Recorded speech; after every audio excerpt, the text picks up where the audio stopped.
আসসালামু আলাইকুম গাইস, কেমন আছেন আপনারা? আজকে আমি হ্যামস্টার কম্পিউটারে 1 জুলাইয়ের ডেইলি চিপারটা নিয়ে আসছি। তো আজকে ডেইলি চিপারের সেন্টেন্স হলো লেট যা। লেট যার আমরা প্রথম ওয়ার্ডটা দিয়ে দেবো এল। এল এ ডট ড্যাশ ডট ডট, একটা ক্লিক করব, ডট আসবে, ড্যাশ দেব, তারপর আবার ডট দেব।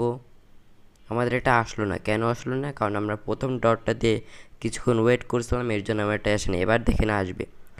ডট দেব, ড্যাশ, ডট ডট, এল আসছে, ইতে ডট, তারপর ডি, ড্যাশ, ডট ডট, তারপরে জি, ড্যাশ, ড্যাশ, ডট, তারপরে আবারও ই, একটা ডট, তারপরে আর, ডট, ড্যাশ, ডট। আপনাদের সহজ করার জন্য আমি বাম পাশে একটা ছবি দিয়ে রাখবো, সেই ছবিতে আপনাদের আরও সহজ হবে। তো আমি আজকে 1 জুলাইয়ের এইটা